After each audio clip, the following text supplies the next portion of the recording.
Nós queremos olhar agora então para a palavra, como eu disse no começo, na continuidade dessa série de mensagens onde nós estamos refletindo sobre a igreja, no propósito de perceber uma igreja que seja íntegra, que seja relevante, que seja transformadora e que vá muito além dos nossos prédios, vá muito além do clero, vá muito além do domingo.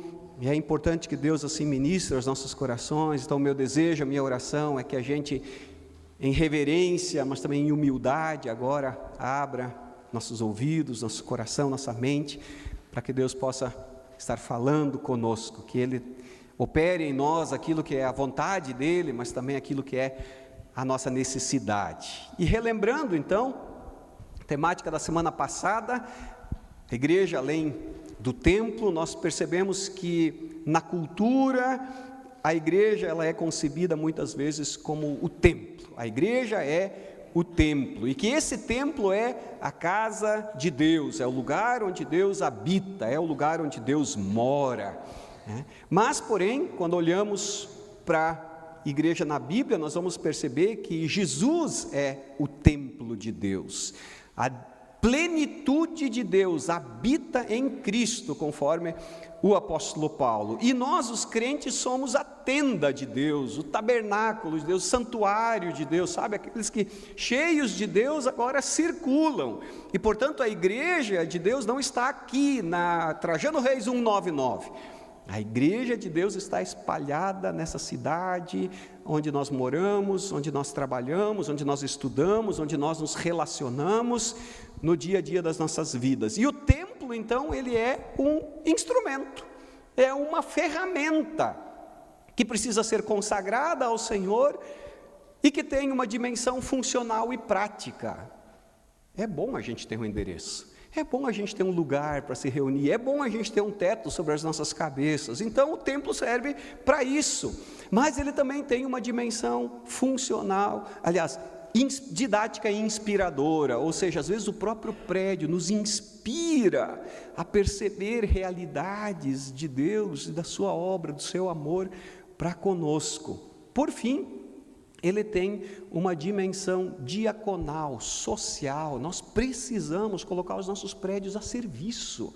Os nossos prédios, eles precisam funcionar preferencialmente muito mais do que 2, 3, 4 horas na semana. Eu brinquei semana passada, às vezes é o IPTU mais inútil de uma cidade, né?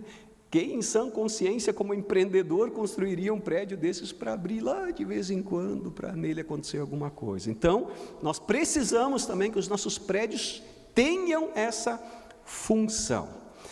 Bem, eu quero dizer também mais uma coisa a nível introdutório, retomando, mas também posicionando um pouco mais a série. Nós concebemos e construímos essa série no temor do Senhor, com amor e com respeito, mas também com a plena convicção que às vezes a igreja se perde, às vezes a igreja se desvia dos propósitos estabelecidos pelo Senhor, também com relação a esses temas que estamos trabalhando. E quando isso acontece, é tarefa nossa, como liderança da igreja, chamar a igreja de volta à Sagrada Escritura. E nós somos de um movimento que começou assim. O movimento da reforma foi um movimento de chamar a igreja de volta àquilo que é princípio, que é valor da Sagrada Escritura. E eu sei que alguns aqui se divertem quando a gente entra em algumas polêmicas dessas, quando a gente fala algumas coisas dessas. E para esses que se divertem com isso, hoje nós temos um prato cheio, de novo, porque nós vamos falar da igreja muito engraçada que não tinha clero. A igreja muito engraçada que não tinha clero. Nós estamos olhando para essa igreja que nos é apresentada nas páginas, especialmente do livro de Atos, que mostra essa igreja orgânica, essa igreja que é um organismo vivo, que funciona de uma forma muito leve.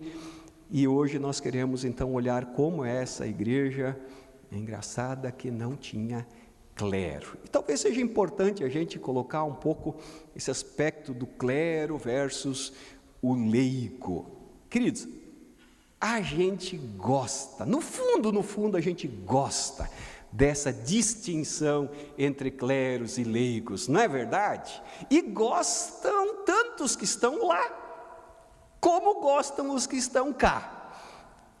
E por isso nós precisamos olhar esse assunto com muita seriedade, com muita profundidade. A gente gosta da igreja que tenha pessoas com títulos diferenciados, pessoas que usam roupas distintas, e sobre esses a gente diz então que eles têm um chamado, eles têm uma vocação, e que a área de atuação deles acontece no campo do sagrado, do espiritual. Então, nós temos o clero que é vocacionado, que é chamado para fazer algo que é espiritual, que é sagrado. Por outro lado, nós temos então o leigo. O leigo, ele no geral, ele não tem uma vocação, ele tem uma profissão. E a área de atuação dele, então, é no campo secular. Queridos, você já parou para pensar da onde vem essa distinção? Da onde vem essa separação entre clero e leigo, entre aqueles que têm um chamado e que aquilo que fazem é espiritual, daqueles que têm uma profissão e que atuam no campo secular? Queridos, não é de hoje. Eu quero ler uma frase aqui para vocês de Eusébio de Cesareia. Ele foi um bispo de Cesareia, viveu entre 265 a 340. É uma frase um pouco grande, ela vai ser projetada, mas eu queria que a gente prestasse atenção nela. Veja o que diz Eusébio de Cesareia.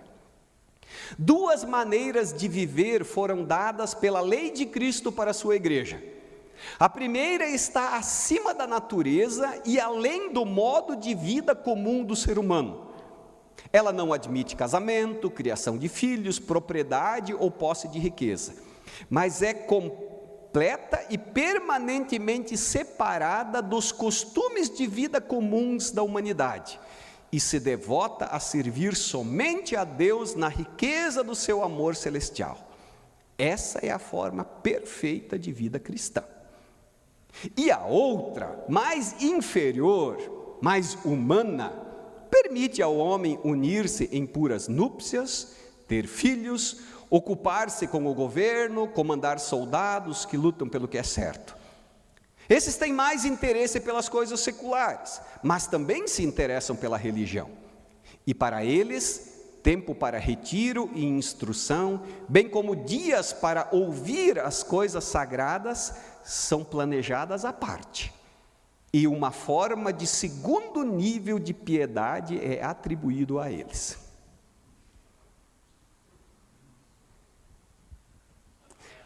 Vejam, já nos primeiros séculos da igreja surge essa ideia que há duas formas de vida cristã.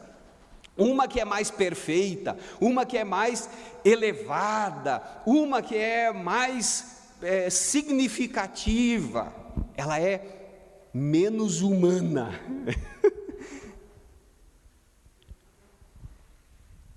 Uma outra forma de vida, inferior, uma vida mais humana. Queridos, a gente pergunta de onde surge isso, porque, gente, cadê o versículo que sustenta esse negócio? Onde é que está a base no Evangelho que sustente uma afirmação como essa, de um bispo da igreja? O Evangelho deixa muito bem claro que em Cristo não há pessoas, cristãos, crentes, de primeira ou de segunda categoria. Só tem de segunda categoria, tá? O Evangelho nos nivela a todos. Todos, absolutamente todos, pelo Evangelho são nivelados no pecado, Todos pecaram e estão destituídos da glória de Deus, estão separados da glória de Deus. O Evangelho nivela a todos, absolutamente todos, no propósito salvífico de Deus. A reforma luterana resgata isso ao afirmar o sacerdócio geral de todos os crentes. Para Lutero, a mãe que educa filhos, o sapateiro que faz bons sapatos e os vende por preço justo, o juiz que promove a justiça nos tribunais, o jovem que testemunha na escola, todos servem a Deus tanto quanto um pastor num púlpito.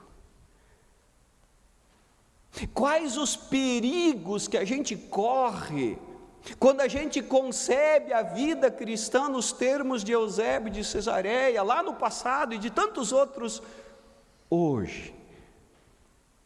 Uma das consequências é o autoritarismo. O clérigo vira dono da igreja. Ele tem uma palavra infalível.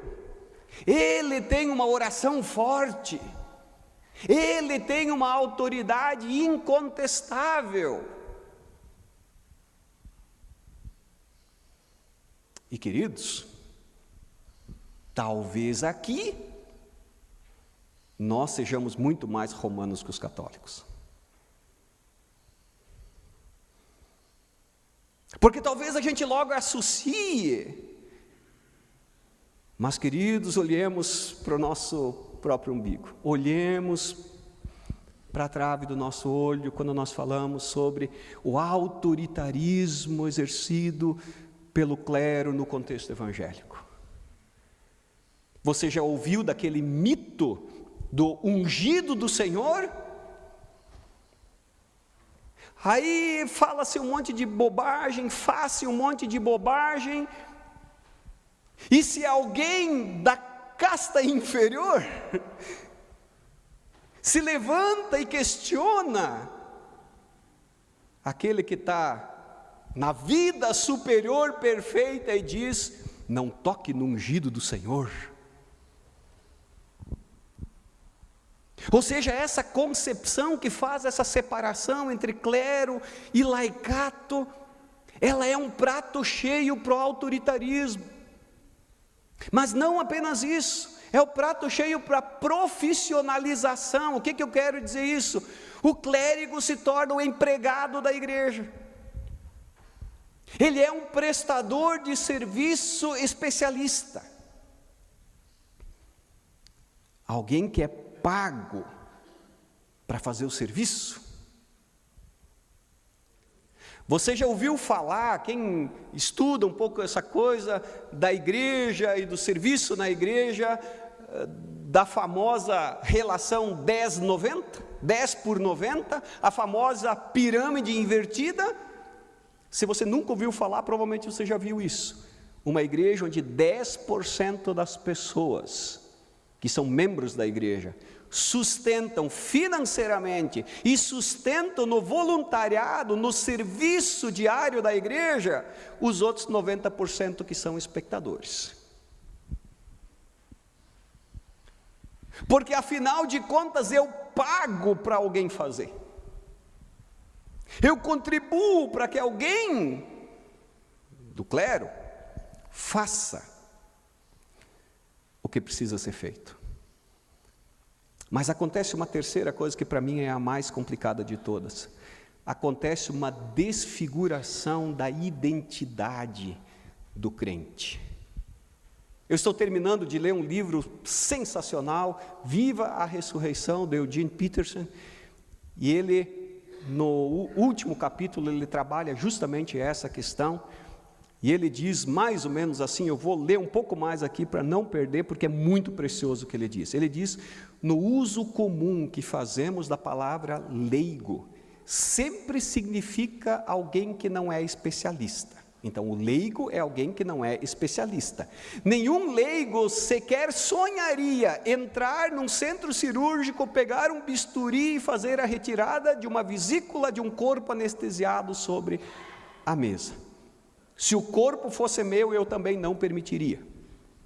Quando se trata de alguma coisa importante, exigimos experiência, competência, conhecimento, certificados, diplomas, crachás, uniformes e recomendações.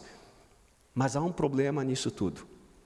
À medida que a informação aumenta, temos cada vez mais coisas para aprender e um tanto de coisas que não damos conta. Por isso, precisamos depender dos especialistas. Essa é a situação perfeita para o diabo, diz Eugene Peterson. Essa é a situação perfeita para o diabo. Se eu for convencido de que leigo significa aquilo que eu sou, e não somente aquilo que eu não sei fazer, eu acabo me tornando uma excelente oportunidade para o mercado de especialistas que estão prontos para dizer como eu devo viver. Quando o assunto é Deus, ele continua: eu percebo que é muito mais do que eu posso aprender ou imaginar. Deus é muito maior do que a gente pode conhecer, aprender ou imaginar.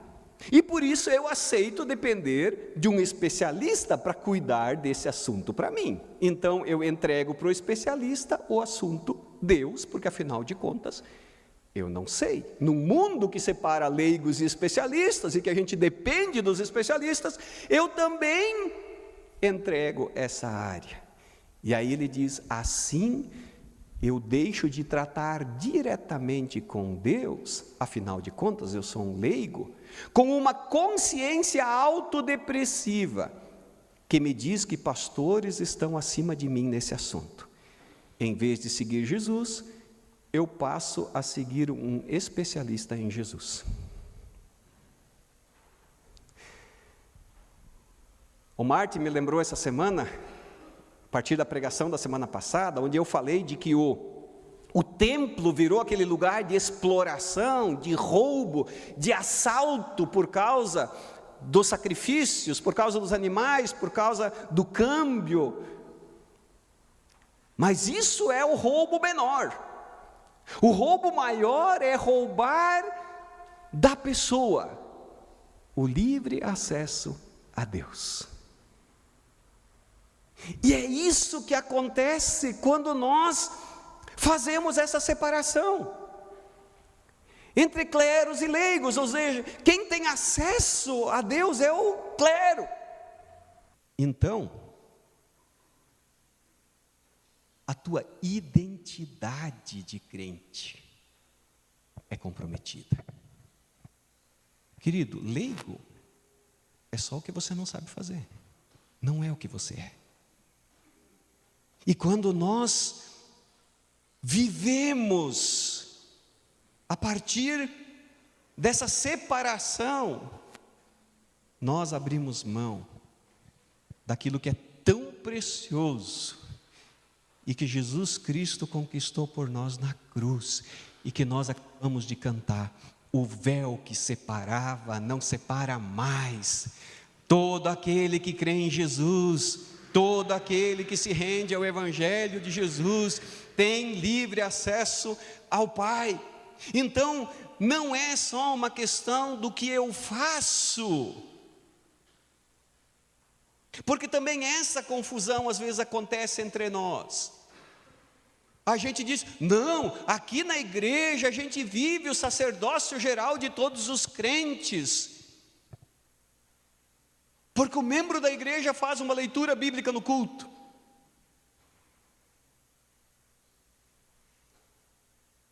Porque tem voluntários não ordenados que servem no ministério infantil, que conduzem o louvor, e a gente acha que isso é sacerdócio geral de todos os crentes. Sacerdócio geral de todos os crentes é que todos os crentes são sacerdotes, e como sacerdotes podem entrar livremente na presença de Deus, se relacionar com Ele, e a partir desse relacionamento, sim, são autorizados a ministrar na vida de outros. Como sacerdotes, apresentam as pessoas a Deus e apresentam Deus às pessoas. Não mais como mediadores que salvam, mas como aqueles que têm autoridade. como filhos, a entrar na presença do Pai. Aliás, a carta aos Hebreus, que trata muito isso, diz que nós podemos adentrar na presença de Deus com ousadia, pelo novo e vivo caminho que Jesus Cristo abriu pelo seu sangue. Vejam, queridos, por mais que a gente possa gostar disso aqui, por mais que isso às vezes nos seja confortável,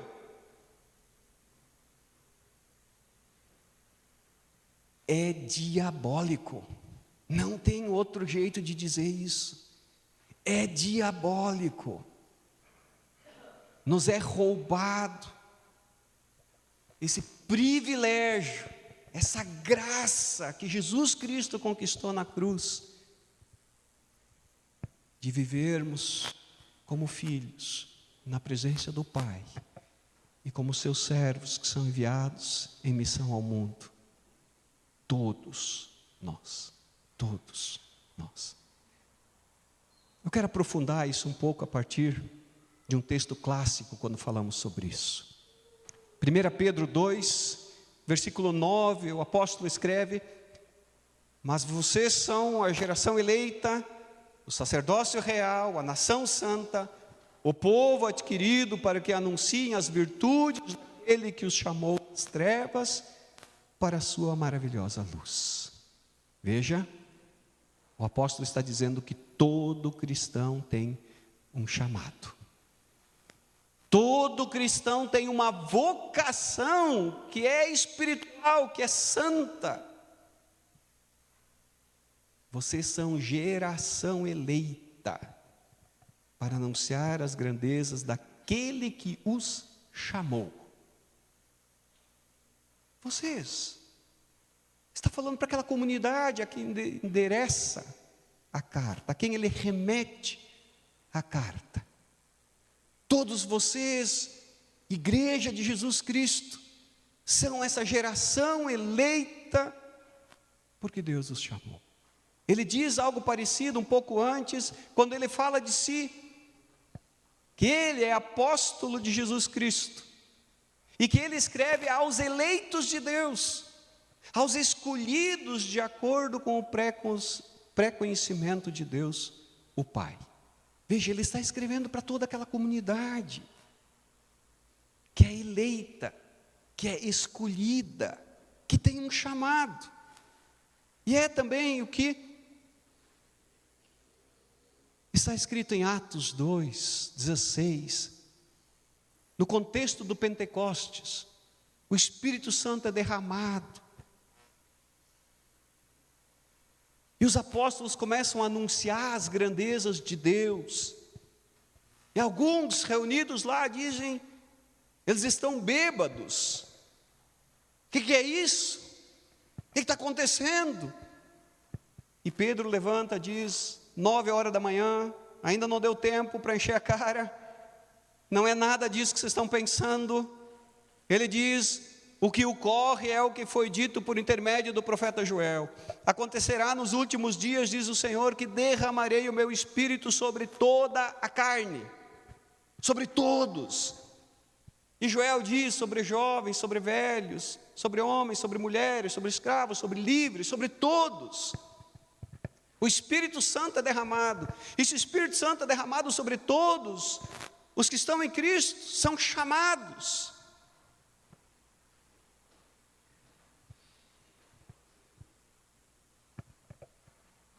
Segundo Pedro, todo cristão, além de um chamado, tem um ministério. São sacerdócio real, são nação santa, são povo exclusivo de Deus para anunciar as grandezas daquele que os chamou das trevas para a sua maravilhosa luz. Nós temos um chamado, mas temos um ministério, todos, de anunciar as grandezas de Deus. É também o que nos é dito em Atos 1:8, quando Jesus promete aos seus discípulos, mas receberão poder quando o Espírito Santo descer sobre vocês, e serão minhas testemunhas em Jerusalém, Judeia, Samaria e até os confins da terra. O derramamento do Espírito Santo sobre todos é para que a gente anuncie, para que a gente seja testemunha, e testemunha não é advogado. Nós não precisamos defender Jesus, nós precisamos falar, testemunhar daquilo que vimos e ouvimos na nossa caminhada, na nossa jornada com Ele. O apóstolo Paulo, ao falar desse ministério, em 2 Coríntios 5, diz: assim, se alguém está em Cristo, nova criatura é. As coisas velhas já passaram, diz que tudo se fez novo. E tudo isso provém de Deus, que nos reconciliou consigo mesmo por Jesus Cristo e nos deu o ministério da reconciliação. Deus estava em Cristo, reconciliando consigo o mundo, e pôs em nós a palavra da reconciliação, de sorte que somos embaixadores da parte de Cristo. Não está falando de clero, não está falando de uma classe específica de pessoas, está falando dos crentes em Jesus, está falando que aqueles que estão em Cristo são novas criaturas, e que agora são feitos raça eleita, sacerdócio santo, povo escolhido de propriedade exclusiva do Senhor, com o ministério da reconciliação. Você sabe o papel do ministro, né? Ministro não fala em seu próprio nome. Ministro representa alguém. Aqui diz que nós representamos a Deus, que nós somos ministros da palavra, do evangelho, da reconciliação. Somos embaixadores de Cristo. Por isso, queridos, nessa igreja engraçada que não tem clero, todos têm algo para ser. Sacerdócio real, nação santa, povo escolhido de Deus. Todos são a partir de Cristo, todos. Mas todos têm algo para fazer. Anunciar as grandezas daquele que os chamou das trevas para a sua maravilhosa luz. Todos têm um chamado. E isso é um grande privilégio. Talvez a gente nem se dê conta, às vezes, de quão grande privilégio é isso. O Deus Todo-Poderoso, o Criador dos céus e da terra, aquele que não poupou o seu próprio Filho, antes o entregou por nós, deu a sua vida naquela cruz, derramou seu precioso sangue, que não nos deixou órfãos quando voltou à glória do Pai, mas nos enviou o seu Espírito Santo para estar em nós, para estar no meio de nós. Você já parou para pensar quão precioso é isso? Você já parou quão especial é isso? Você já parou para pensar quão grande é isso? Mas isso é uma grande responsabilidade.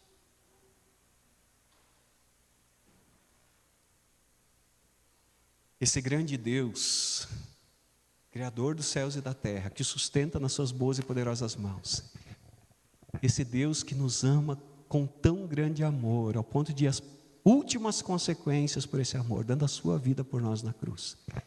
Esse Deus que se faz presente em nós, através de nós, no meio de nós, pelo seu Santo Espírito, nos chama a fazer parte da obra de salvação, da obra de restauração de todas as coisas, até que elas de novo sejam plenamente restauradas no novo céu, na nova terra, onde não há choro, morte, pranto, luto, dor, onde tudo isso terá ficado para trás e todas as coisas terão sido definitivamente feitas novas.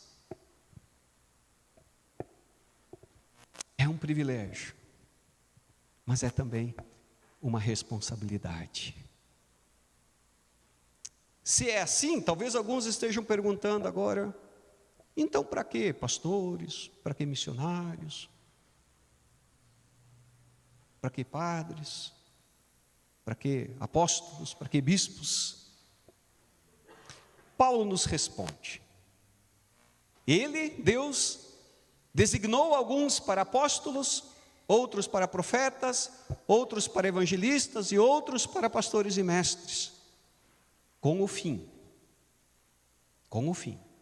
de preparar os santos para a obra do ministério, para que o corpo de Cristo seja edificado.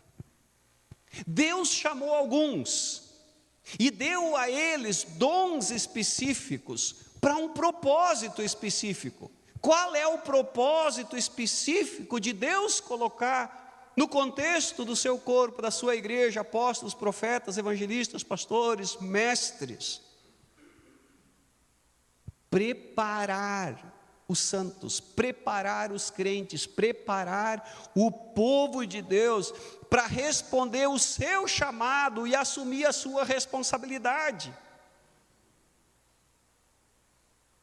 Veja, aqui diz que há essa liderança, há essa função separada, por assim dizer, para preparar o povo para quê?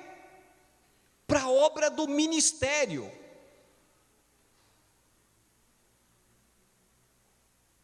O ministério não é do ministro, o ministério é do povo,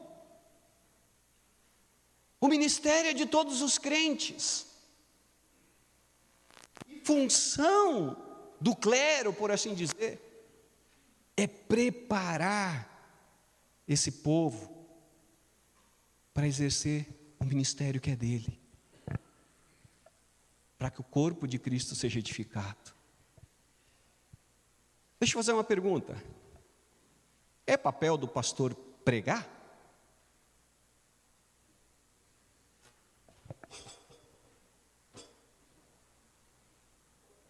Não. Não é papel do pastor pregar.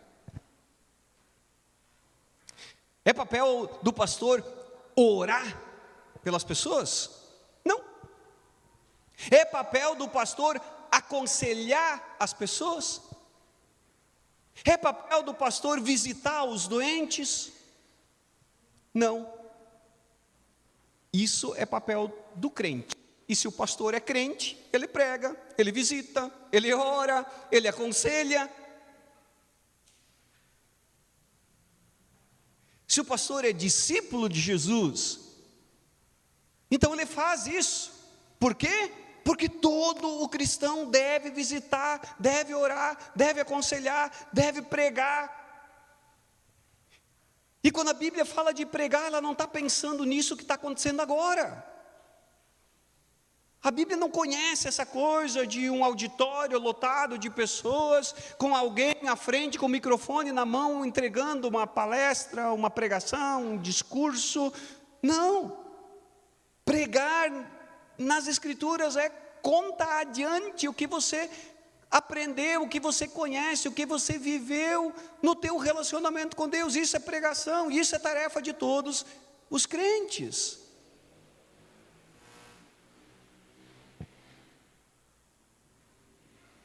A tarefa do pastor é preparar as pessoas para que visitem, para que orem, para que preguem, para que testemunhem, para que aconselhem em nome de Jesus, com excelência, com integridade, com relevância, com conhecimento, sim. O problema é que com a profissionalização, a gente entendeu que podia contratar um profissional especialista que faria isso pela gente.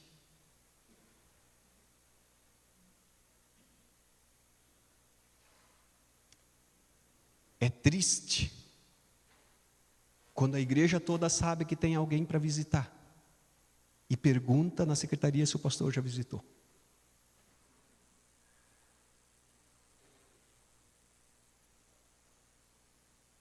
Escutei uma história que aconteceu nessa igreja no passado, onde alguém disse: o pastor fica circulando pelo pátio enquanto os membros jovens ficam dando ensino confirmatório. No meu tempo, o pastor dava ensino confirmatório. Eu exijo que o pastor dê ensino confirmatório para os meus filhos.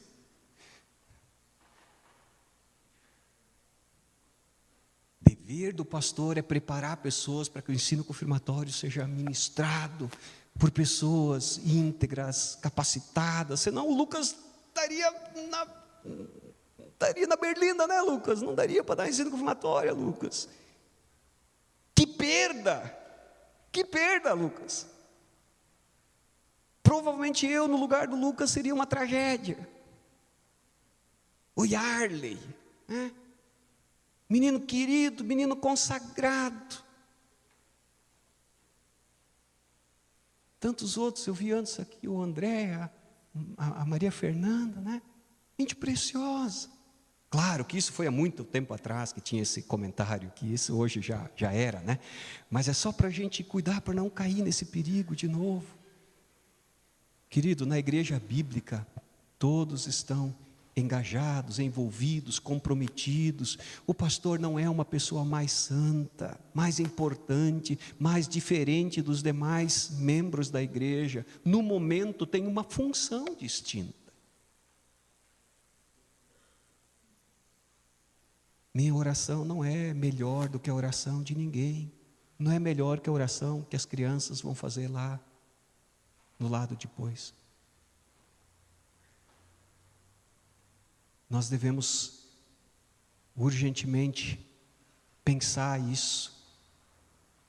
A igreja é formada de discípulos de Jesus, que são sacerdotes e profetas, que têm um chamado, que têm um ministério, que têm um privilégio e uma responsabilidade de anunciar palavras e ações, as maravilhas de Deus até os confins da terra. Para você pensar, para você praticar.